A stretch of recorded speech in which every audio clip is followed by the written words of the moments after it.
This episode was sponsored by the AI Adoption Leadership Audio Briefing, link available below. If you'd like to work with me on AI enablement or workforce AI readiness for your school or organization, you'll find a link to join the waitlist in the episode notes below.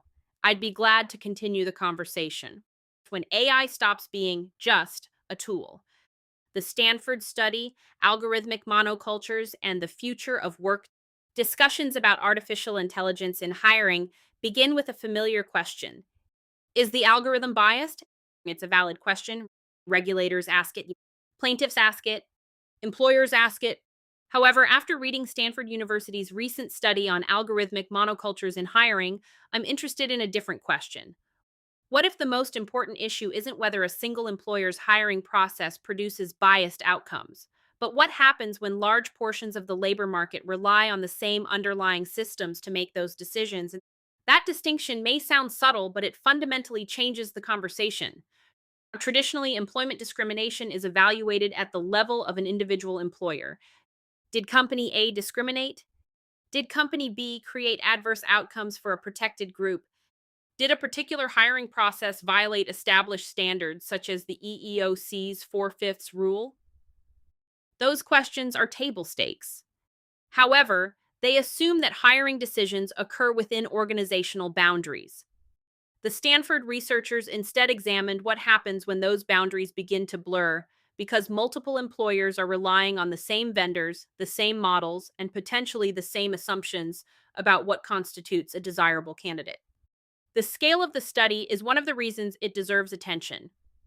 Researchers analyzed data from 3.37 million applicants who submitted more than 4.19 million applications across 1,746 positions at 156 employers spanning multiple industries. Every application in the data set was evaluated by algorithms provided through a single hiring technology vendor, Pymetrics, now Harvard. Rather than relying on hypothetical scenarios, synthetic data sets, or laboratory experiments, the study examined real hiring outcomes occurring in actual labor markets. That distinction is significant because hiring systems often behave differently in deployment than they do in controlled testing environments. It's one thing to evaluate an algorithm in theory, and it's another to observe how it influences millions of consequential decisions affecting real people. The hiring process examined by the researchers was relatively straightforward. Applicants submitted applications for open positions and were directed to the Pymetrics platform, where they completed a series of assessment games. The platform then used machine learning models to analyze gameplay characteristics and generate recommendations. On average, approximately 58% of applicants for a given position were recommended by the system. The remaining applicants received a do not recommend determination. While employers retained final hiring authority, the practical reality is that candidates who are not recommended by first stage screening systems often never advance to human review. In many organizations, a recommendation functions as a ticket into the process. A non recommendation functions as an exit. That reality creates an important governance question. When a recruiter receives hundreds or thousands of applications for a single role, how often is a recommendation being evaluated versus simply accepted? Artificial intelligence was introduced into hiring largely because the volume of applications became difficult to manage through manual review alone. From an operational perspective, that logic makes sense. Yet efficiency and oversight aren't interchangeable. The more organizations depend on automated screening to manage scale, the more influential those screening systems become in determining who gets seen and who disappears from consideration before a human being ever enters the conversation. The study's findings regarding adverse impact are significant in their own right. When the researchers analyzed positions individually, as federal guidance generally requires, they found that 10.62% of positions demonstrated adverse impact against Black applicants. They also found that nearly one-third of Black applicants applied to at least one position exhibiting adverse impact, and that more than one quarter of applications submitted by Black applicants were directed toward positions with adverse impact against Black candidates. These findings deserve careful scrutiny, particularly because the researchers assessed outcomes on a position by position basis rather than aggregating data across employers. That methodological choice revealed patterns that might otherwise be missed. The finding that stayed with me was not the adverse impact analysis itself. It was the study's exploration of what the researchers call algorithmic monoculture. The concept borrows from ecology and agriculture, where monocultures describe environments dominated by a single crop or species. Such systems often appear efficient because they standardize processes and reduce variability. However, they also create systemic vulnerabilities because a flaw affecting one part of the system can quickly affect the whole. The researchers argue that something similar may be occurring in hiring. When many employers depend on the same algorithms, applicants are no longer being evaluated independently across organizations. Instead, outcomes begin to correlate because the underlying decision making infrastructure is shared. Viewed through that lens, the study becomes about more than hiring discrimination. It becomes a study of concentration, dependency, and systemic risk. For years, organizations have treated AI hiring platforms as tools that help streamline recruitment. The Stanford findings suggest we may need to start thinking about them differently. At sufficient scale, these platforms cease being just tools. They begin functioning as labor market infrastructure. And once a technology becomes infrastructure, the questions we ask about governance, accountability, and oversight must become broader than whether a single employer made the right decision. From hiring tool to labor market infrastructure, one of the reasons I found the Stanford study compelling is that it challenges us to think differently about what hiring technology has become. For years, organizations have viewed hiring platforms as operational tools.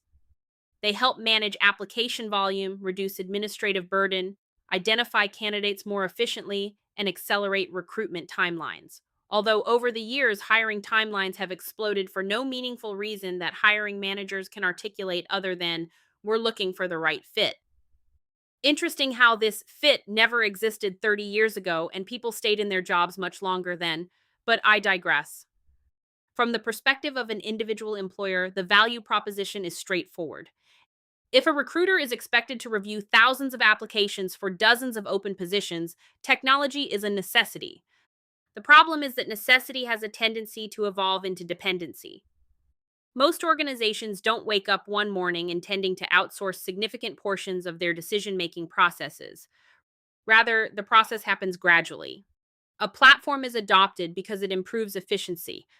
Additional functionality is added because it improves consistency. New automation features are introduced because they improve scale. Before long, what began as a workflow tool starts influencing who gets interviewed, who gets rejected, who receives opportunities, and ultimately who participates in the labor market. The transition is subtle enough that it often goes unnoticed. This is why I believe the most important insight from the Stanford research has very little to do with hiring itself. The larger insight is that AI systems are quietly transitioning from products into infrastructure. We have seen this pattern before. Credit scores began as tools to help lenders evaluate risk. Today, they influence access to housing, transportation, lending, employment, and economic opportunity. Cloud computing platforms began as technology services. Today, they underpin enormous portions of the global economy. Search engines started as navigational tools. They evolved into gateways that shape how information is discovered and consumed. The same pattern appears to be emerging within AI-driven hiring. Infrastructure has a unique characteristic that distinguishes it from ordinary technology. When infrastructure works, most people never notice it. We don't spend much time thinking about roads until they are closed.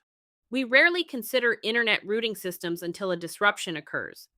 Their importance comes not from their visibility, but from their influence. The more dependent society becomes on a system, the more consequential its design choices become. That is why the concept of algorithmic monoculture should concern more than human resources professionals or employment attorneys. When hundreds of employers depend upon the same screening mechanisms, the consequences extend beyond any individual hiring decision. A hiring algorithm no longer functions merely as an employer's internal process. It becomes part of the infrastructure that allocates economic opportunity. It helps determine who gains access to income, healthcare benefits, career advancement, and long term financial stability. In practical terms, it becomes part of the machinery through which labor markets operate. This is where the conversation becomes uncomfortable because it forces us to confront a reality that the tech sector seems to want to avoid. Scale amplifies consequences. The same feature that makes AI attractive, its ability to make decisions consistently across enormous volumes of data, is also what makes failures potentially systemic. If a hiring manager exhibits poor judgment, the damage is generally limited to their organization. If an algorithm used across hundreds of organizations contains flawed assumptions, those assumptions can influence outcomes at a scale no individual hiring manager could ever reach. The Stanford researchers describe how applicants can encounter the same or similar decision making logic across multiple employers because those employers rely on shared vendors. This observation may help explain a phenomenon that has become common in discussions about modern job hunting. Talk to enough job seekers and you will hear remarkably similar stories. People describe submitting hundreds of applications, receiving few responses, and struggling to secure even an initial screening interview. While it would be irresponsible to attribute that experience entirely to hiring algorithms, the Stanford findings suggest there may be more happening beneath the surface than simple competition for open positions. If multiple organizations are relying on similar systems to identify desirable candidates, then applicants may not be facing hundreds of independent evaluations. They may be encountering the same assumptions repeatedly. That possibility raises a question that I believe deserves more attention from policymakers, researchers, and technology vendors. At what point does a shared decision making system become critical infrastructure? The answer is meaningful because society generally applies different expectations to infrastructure than it does to ordinary products. We expect greater transparency, we expect stronger oversight. Most importantly, we recognize that failures can produce consequences extending well beyond the immediate customer. The hiring technology industry often frames its products as tools that help employers make better decisions. Yet studies like Stanford suggest that another description may be a bit more in alignment.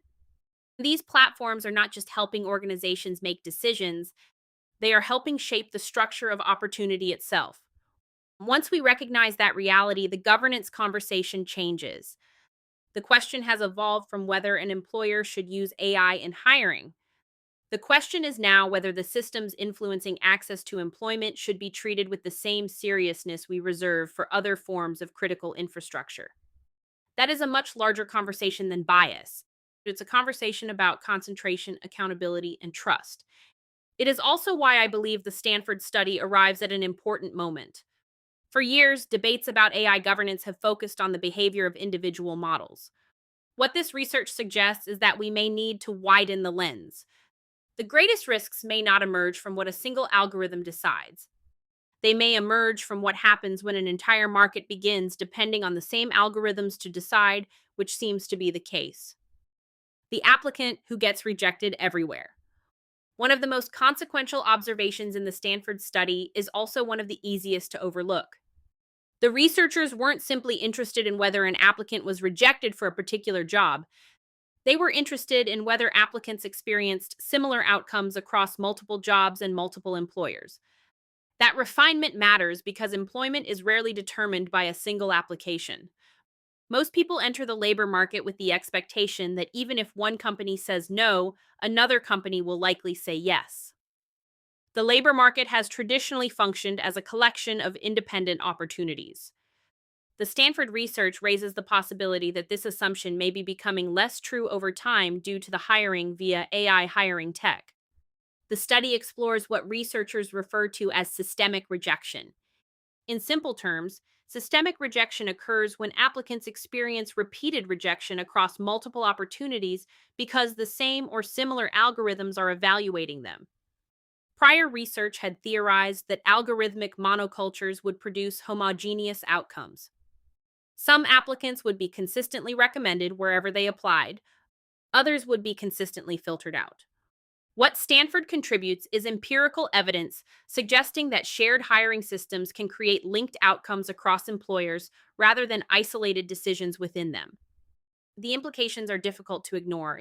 If a candidate performs poorly against a particular algorithmic profile, that disadvantage may not be limited to one application. It may follow them across dozens of opportunities. The candidate may believe they are participating in hundreds of independent hiring processes when, in reality, they are repeatedly encountering variations of the same underlying screening logic. While employers remain separate organizations, the technological infrastructure evaluating applicants are similar, shared, and concentrated. This is the point in the study where I found myself thinking less about employment law and more about labor market dynamics. For years, job seekers have described a hiring environment that feels impersonal and difficult to navigate. Stories of candidates submitting hundreds of applications before receiving a response have become commonplace. It has become almost a cultural expectation that landing a new role requires extraordinary volume. Apply everywhere, submit more applications. It's a numbers game. But what if part of the problem isn't the number of applicants competing for jobs? What if applicants are repeatedly being evaluated by the same assumptions? That question doesn't prove anything by itself, nor does the Stanford study claim that hiring algorithms are solely responsible for the frustrations many applicants experience. Labor markets are affected by countless variables, including economic conditions, employer preferences, industry trends, geographic factors, educational attainment, and broader workforce dynamics. Yet the study does suggest that we should be cautious about assuming every rejection reflects a unique evaluation. If the same vendors, the same models, and the same selection criteria are influencing decisions across organizations, then repeated rejection may not always represent repeated independent judgment. The researchers use the language of systemic rejection. In my own notes while reading the report, I found myself describing the phenomenon differently. The phrase that kept coming to mind was algorithmically blackballed, not in the traditional sense of a deliberate effort to exclude someone, but in the sense that an applicant becomes trapped on the wrong side of a shared decision making framework. The distinction is important because no individual employer may intend such an outcome. No recruiter wakes up intending to exclude qualified candidates from the labor market. However, when enough organizations rely on the same hiring vendors, exclusion can emerge as a system level consequence, even when it isn't an explicit objective. An applicant rejected by one employer has encountered a hiring decision. An applicant rejected by dozens of employers using the same underlying assumptions may be encountering a system. The stakes become even more significant when viewed against broader labor market trends. In a 2025 Fortune analysis, gender economist Katika Roy estimated that nearly 600,000 Black women had been economically sidelined, including those who lost jobs, remained unemployed, or exited the labor force altogether. Statistics like these don't tell us why individuals struggle to find work, nor can they be attributed to any single cause. What they do illustrate is the scale of the challenge. When hundreds of thousands of people find themselves disconnected from economic opportunity, scrutiny of the systems that increasingly mediate access to employment becomes reasonable and necessary. If AI driven hiring platforms are becoming part of the infrastructure of the labor market, then understanding how those systems shape outcomes is a consideration of economic participation. This potential outcome deserves attention because prolonged unemployment carries consequences that extend far beyond the hiring process itself. A substantial body of research has linked extended periods of unemployment to financial hardship, deteriorating mental health, reduced future earnings, and lower long-term labor force participation. Repeated rejection can become more than a professional setback, and it can alter how individuals perceive their own value, their future opportunities, and their willingness to continue pursuing employment altogether. The Stanford researchers explicitly note this concern because algorithmic screening doesn't just affect who gets hired, it affects who remains connected to the labor market in the first place. The applicant perspective is often missing from discussions about AI hiring. Most evaluations focus on organizational outcomes. Did the employer reduce costs? Did the employer increase efficiency? Did the model predict performance? Did the system comply with existing regulations? These important questions are fundamentally employer centric. The applicant experiences the labor market differently. They don't care whether a hiring platform reduces administrative burden by 15%. They care whether they can secure an interview, earn a paycheck, support their family, and build a career. The Stanford study is notable in part because it shifts attention toward what algorithmic hiring feels like from the perspective of the people being evaluated, rather than solely the organizations doing the evaluating. This is also where I find myself wondering about several adjacent phenomena that deserve further research.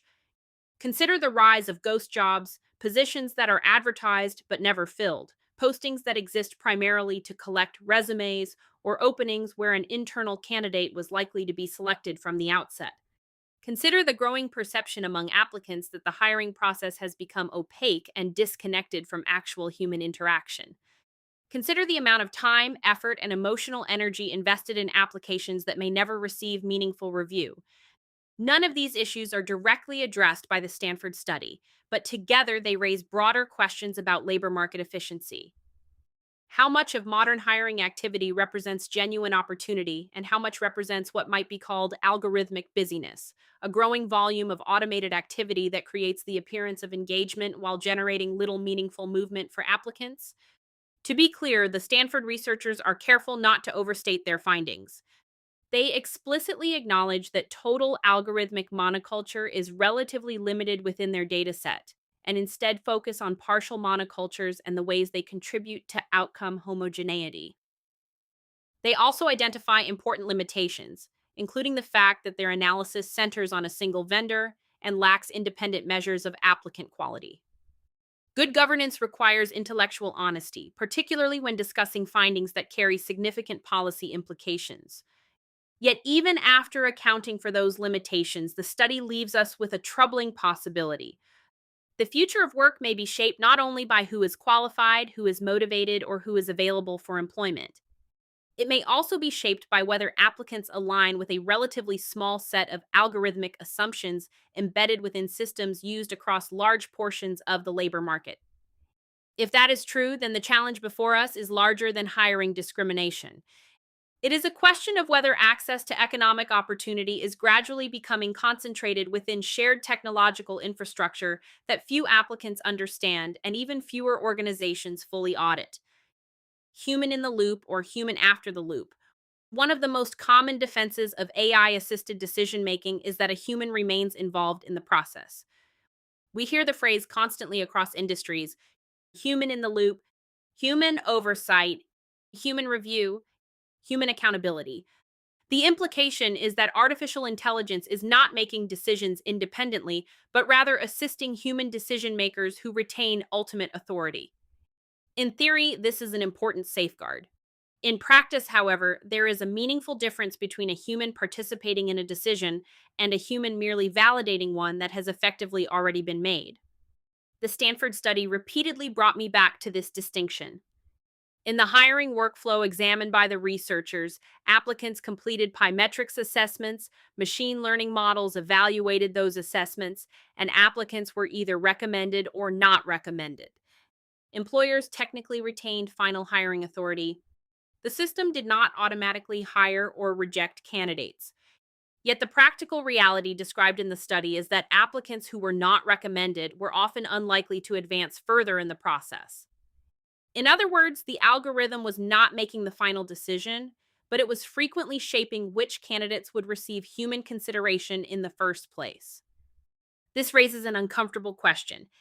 If a human only reviews candidates who survive algorithmic screening, how meaningful is that oversight? From a governance perspective, there is a difference between independently evaluating a recommendation and flat out accepting it. A recruiter facing 2,000 applications for a role may have neither the time nor the organizational incentives to challenge an algorithm's recommendations. Efficiency, after all, is often the reason the system was purchased in the first place. That dynamic isn't unique to hiring. We see versions of it everywhere technology intersects with decision making. Cybersecurity analysts rely on automated alerts to prioritize threats. Financial institutions use models to identify suspicious transactions. Healthcare providers increasingly use decision support systems to assist with diagnosis and treatment planning. In each case, the human theoretically remains responsible for the outcome. Yet in each case, there is also a growing risk that humans begin trusting the system's recommendations because challenging them becomes impractical, inefficient, or uncommon. Researchers and behavioral scientists have a term for this phenomenon: automation bias. Automation bias occurs when individuals place excessive trust in recommendations generated by automated systems, often assuming that the technology is more reliable than it actually is. Over time, people may become less likely to investigate contradictory evidence, question unusual outputs, or exercise independent judgment. Technology becomes not just a source of information, but a source of authority. No executive wakes up and announces that organizational decision making will now be delegated to an algorithm. Instead, trust accumulates gradually. The system performs well enough. Productivity improves, costs decrease, teams become accustomed to relying on recommendations. Eventually, questioning the output becomes the exception rather than the rule. The organization's confidence in the technology begins to exceed its understanding of how the technology actually works. The greatest governance risk is not that organizations use AI. It is that organizations stop being curious about AI. Curiosity may sound like an unusual governance control, but I believe it's important. Healthy governance requires a willingness to ask why. Why was this candidate recommended? Why was this applicant rejected? Why does the model consistently favor certain outcomes? Why are certain assumptions embedded within the system? The moment organizations stop asking those questions, human oversight becomes little more than a procedural formality.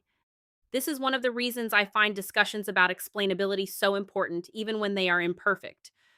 Organizations don't need to understand every mathematical relationship within a machine learning model. Most executives aren't data scientists, nor should they be expected to become them. What they should understand, however, is how decisions are being influenced, what variables are being considered, what outcomes are being produced, and what risks accompany those outcomes. Effective oversight requires visibility. It's difficult to govern what you can't see and even harder to challenge what you don't understand. The challenge becomes even more significant when organizations rely on third party vendors. Many companies deploying AI hiring tools didn't build those systems internally. They purchased them. The algorithms, validation processes, data collection methodologies, and underlying assumptions often reside within vendor environments rather than within the customer organization itself. As a result, the people accountable for hiring outcomes may have limited visibility into the systems influencing those outcomes. This creates a situation in which organizations simultaneously depend upon technology and struggle to independently evaluate it. That reality is familiar to anyone who has worked in governance, risk management, compliance, or cybersecurity. Organizations frequently outsource functions. They outsource software development. They outsource cloud hosting. Yet responsible organizations understand that outsourcing a function doesn't outsource accountability. If a third party provider experiences a data breach, regulators rarely accept ignorance as a defense.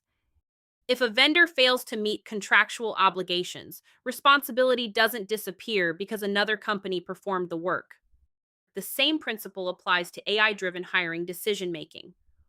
What concerns me most is that many organizations appear to approach AI as though it were fundamentally different.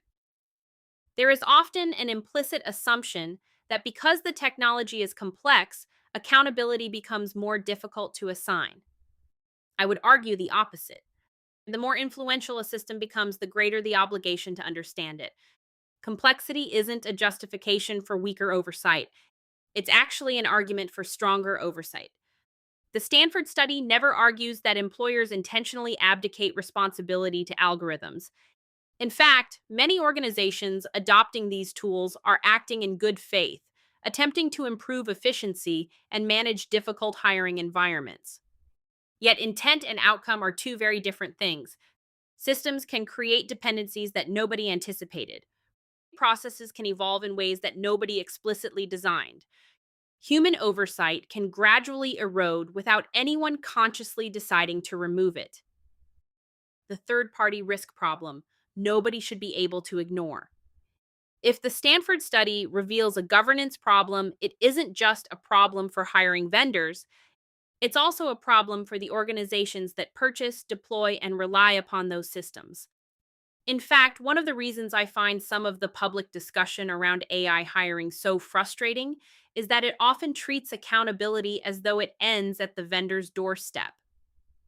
If a platform produces discriminatory outcomes, if an algorithm creates adverse impacts, or if a model introduces unforeseen risks, the conversation immediately shifts toward what the vendor should have done differently. Those questions are valid, but they're only half the conversation. Obviously, the other half belongs to the organizations that decided to use the technology without a firm human in the loop process in the first place. This is where I believe the AI governance discussion frequently loses sight of principles that have been well established for decades in risk management, cybersecurity, compliance, and procurement. Organizations engage third parties every day. They rely on cloud providers, payroll providers, managed service providers, consulting firms, law firms, payment processors, software vendors, and countless other external partners. None of these relationships eliminate accountability. They redistribute operational responsibilities while leaving ultimate accountability firmly in place. Every mature governance framework recognizes this reality. Organizations are expected to conduct due diligence before onboarding vendors. They are expected to evaluate risks before implementation. They are expected to review controls, assess contractual obligations, understand operational dependencies, and continuously monitor critical third parties after deployment.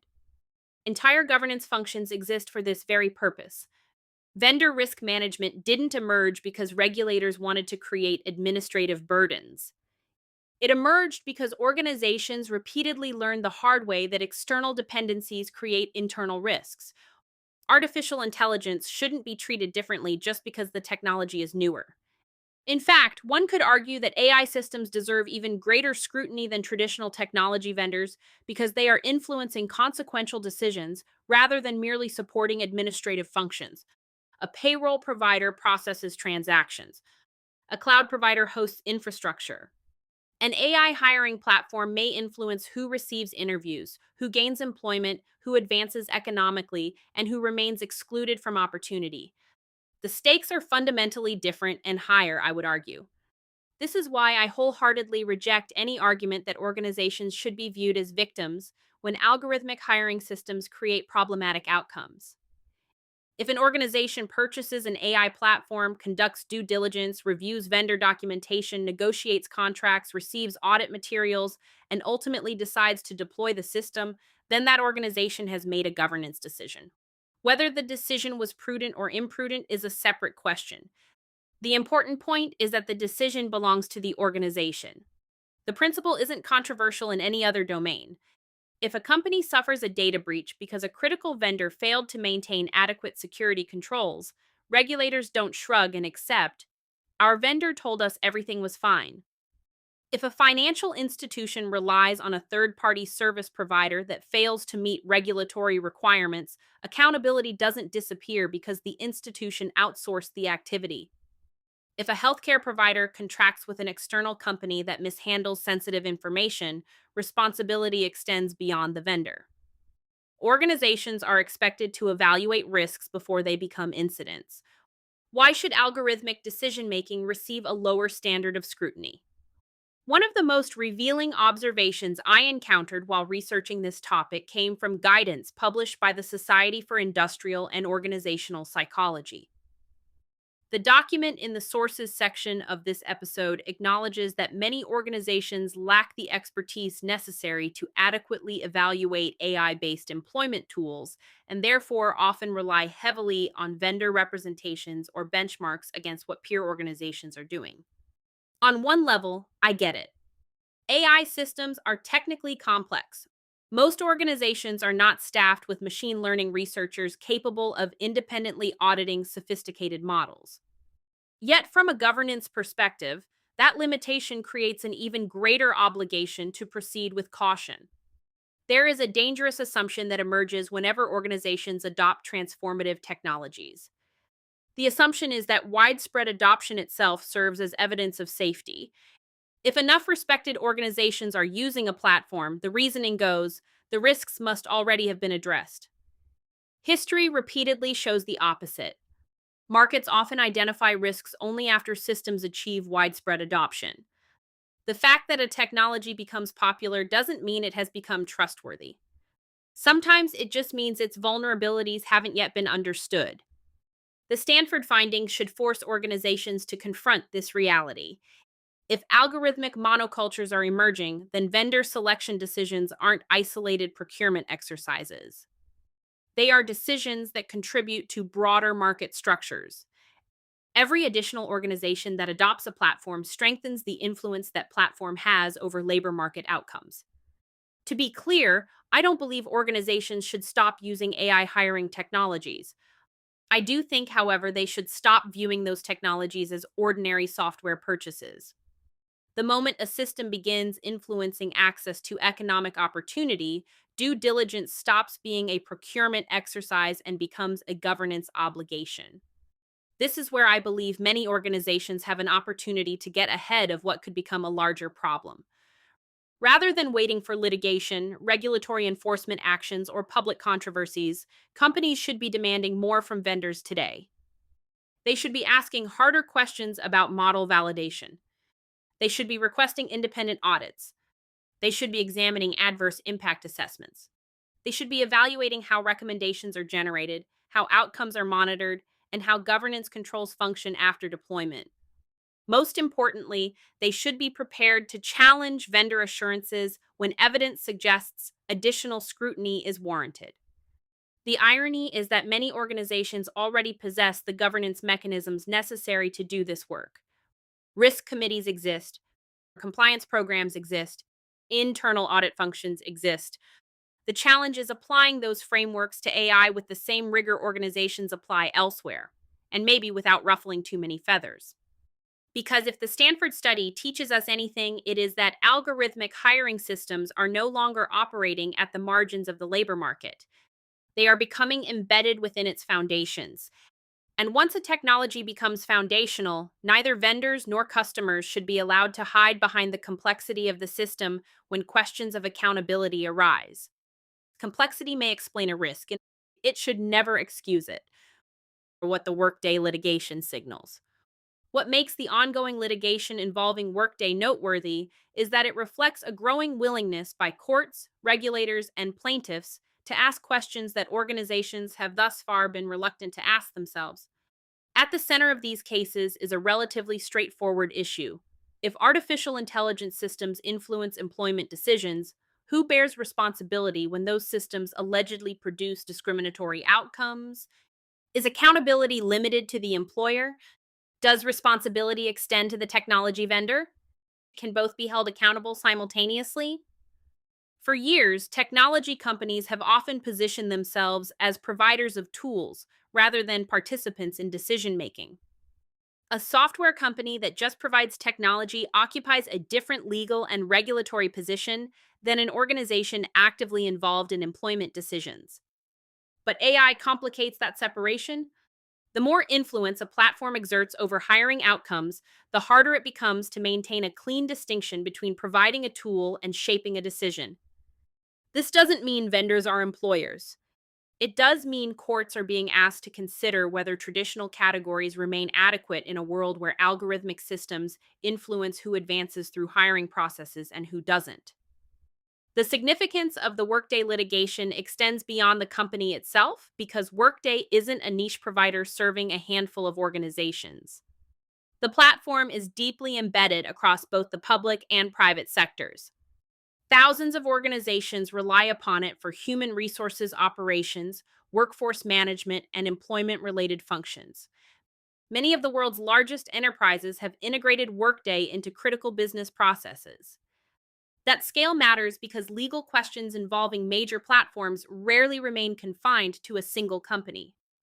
More to the point, Workday enterprise-size companies establish frameworks that influence how an entire industry thinks about accountability, governance, and risk. Viewed through the lens of the Stanford study, the litigation gains more context. Stanford's researchers argue that algorithmic monocultures create interconnected outcomes across employers because multiple organizations depend upon shared technological infrastructure. The Workday cases raise a complementary question. If decision making becomes interconnected through shared infrastructure, should accountability remain fragmented? In other words, if organizations benefit from the efficiencies created by shared AI systems, can responsibility for adverse outcomes truly be isolated to individual actors within the chain? That question becomes particularly relevant when considering third party risk management. One of the recurring themes in governance is that organizations are expected to understand the risks associated with critical vendors. They are expected to perform due diligence, evaluate controls, and monitor performance. However, the Workday litigation suggests a future in which those expectations could become more consequential than organizations currently appreciate. If courts increasingly recognize that AI systems play a meaningful role in employment decisions, organizations can find themselves under greater pressure to demonstrate not only that they used a vendor, but that they understood how that vendor's systems operated and what risks accompanied their use. This is one reason I believe the litigation should be viewed as a governance signal rather than just a legal event. Too often, organizations approach lawsuits as isolated incidents affecting somebody else. Governance professionals understand that lawsuits often function as early warning systems. They reveal where legal theories are evolving. They expose assumptions that regulators and courts no longer accept. They identify areas where organizational practices have outpaced existing oversight mechanisms. Long before a final judgment is issued, litigation can signal where future expectations may emerge. The era of asking whether AI can make decisions is ending. The era of asking who is accountable for those decisions has already begun. That shift is likely to have consequences beyond hiring. Similar questions are emerging in lending, healthcare, insurance, education, cybersecurity, and other domains where algorithmic systems influence consequential outcomes. Hiring just happens to be one of the first areas where these tensions are becoming visible at scale. The legal theories, governance expectations, and oversight frameworks that emerge here will influence how society governs AI across a broader range of applications. And that brings us to a larger problem that sits beneath much of the current debate. While the technology itself continues to advance at breakneck speed, the public conversation about governance often feels trapped in a false choice. We are repeatedly told that we must either embrace innovation or embrace oversight, as though the two exist in direct opposition to one another. In my view, that framing misunderstands balancing innovation with governance. The AI regulation debate has lost the plot. Somewhere along the way, the conversation about AI governance became trapped inside a false binary. Depending on who is speaking, we are often told that we must choose between innovation and regulation, between competitiveness and accountability, between technological leadership and ethical oversight. That framing is narrow minded and flawed. The most successful technologies in history weren't the ones that operated without governance.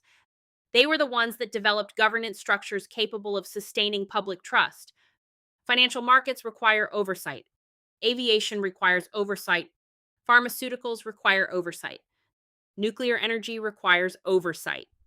The internet itself, despite its imperfections, relies upon a complex ecosystem of standards, regulations, contractual obligations, and governance mechanisms that allow billions of people to use it every day. Nobody looks at commercial aviation and concludes that safety standards prevented the industry from succeeding. Those standards are one of the reasons the industry succeeded. AI should be viewed through a similar lens.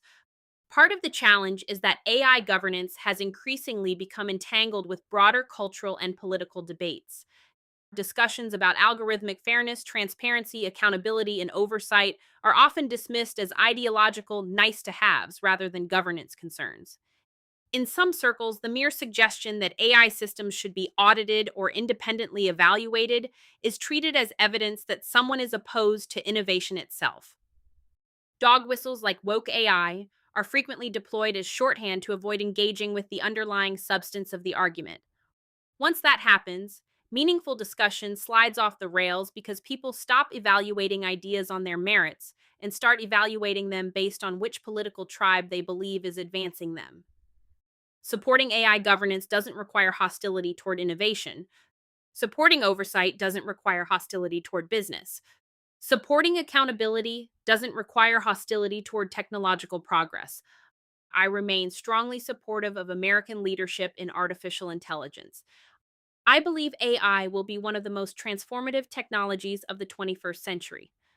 I believe it will generate extraordinary economic value, strengthen national capabilities, and create opportunities that are difficult to fully imagine today. I also believe that poorly governed systems eventually undermine the very innovation they were intended to accelerate. Trust is not the enemy of innovation. Trust is what allows innovation to scale. Every major technological transformation ultimately confronts this reality. Consumers adopt technologies they trust. Businesses deploy technologies they trust. Governments integrate technologies they trust. Investors support technologies they trust. The absence of trust doesn't produce free range. It produces resistance, litigation, regulatory intervention, political polarization, public backlash. Just start talking to the average person about data centers. Nuff said. The technology sector has already experienced this cycle before. Social media companies spent years arguing that voluntary self governance and parental oversight would be sufficient to manage the risks associated with children's use of their platforms. During that period, many policymakers lacked the technical expertise and access to data necessary to fully understand how recommendation algorithms influenced attention, behavior, and engagement among young users. At the same time, technology companies often resisted the level of transparency that would have enabled independent research and meaningful oversight. The result was public concern grew as evidence accumulated regarding social media's impact on youth mental health and well being.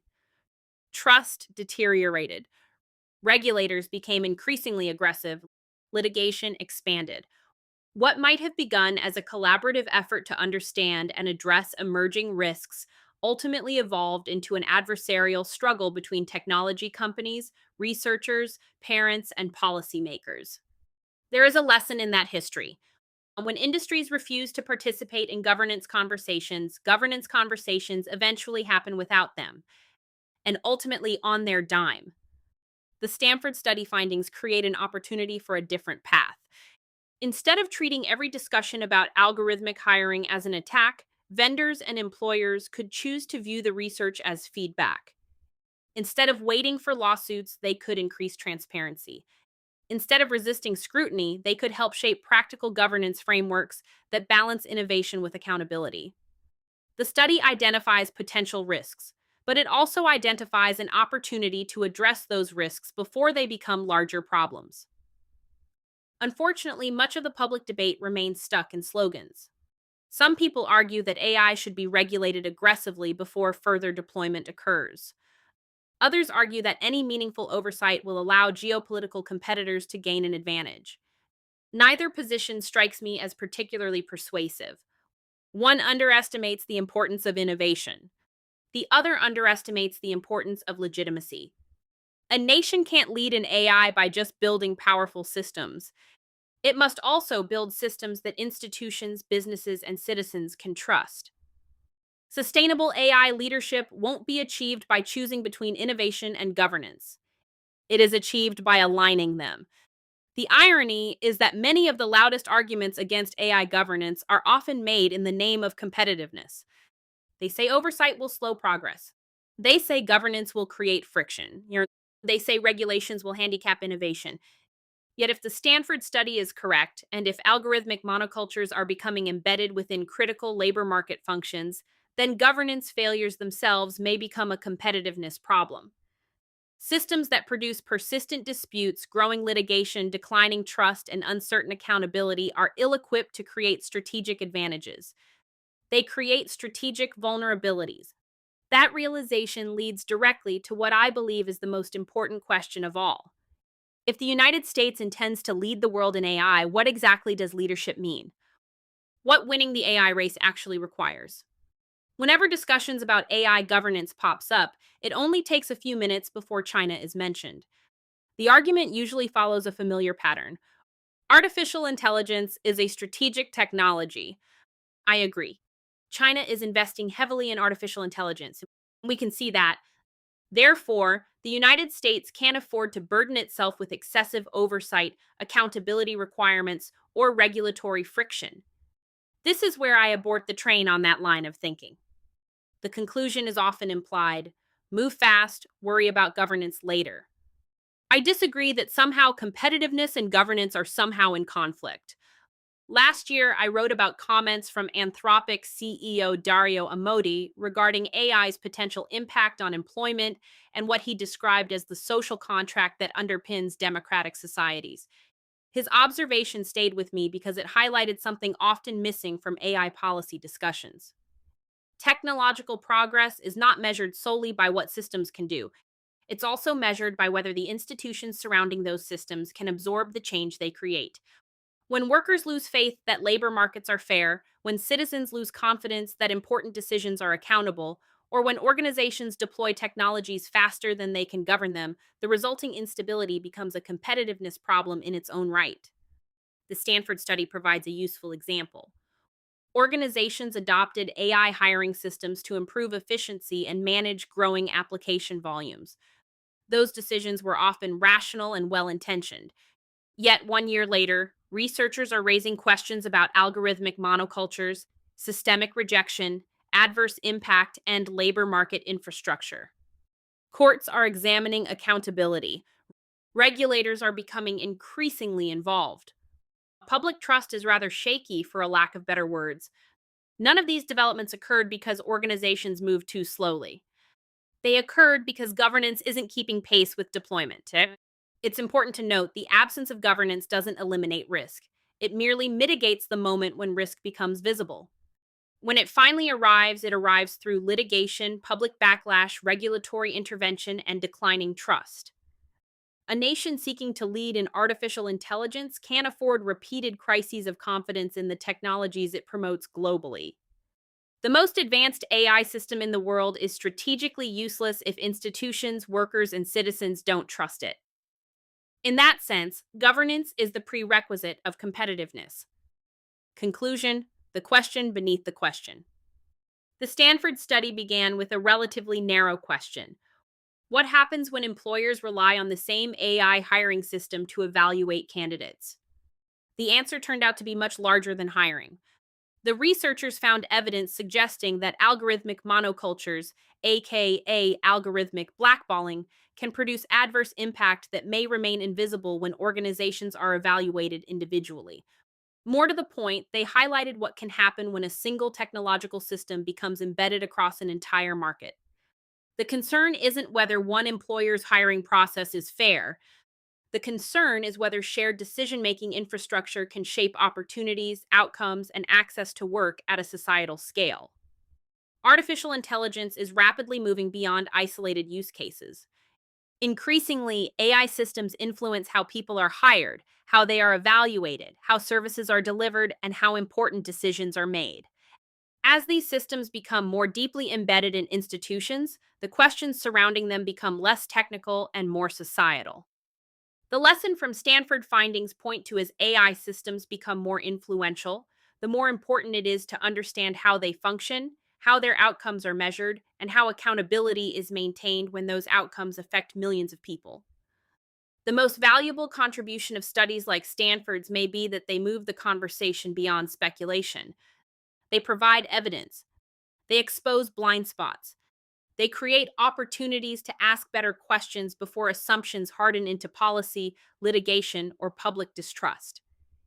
If the United States intends to lead the world in artificial intelligence, that challenge of introspective scrutiny can't be treated as secondary. Long term leadership requires something more durable than technical performance alone. Ultimately, the Stanford study is not asking whether AI hiring systems work. It is asking whether we are prepared for what happens when AI systems broadly become infrastructure. If you'd like to work with me on AI enablement or workforce AI readiness for your school or organization, You'll find a link to join the waitlist in the episode notes below. I'd love to discuss further.